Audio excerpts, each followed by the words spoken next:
And we just let that drain now.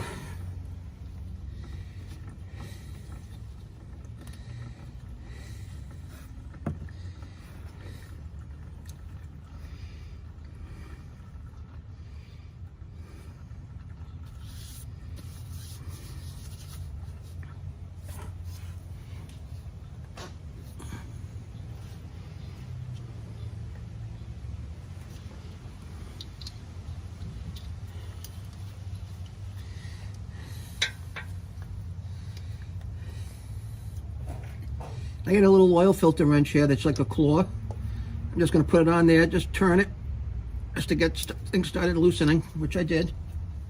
Pretty easy.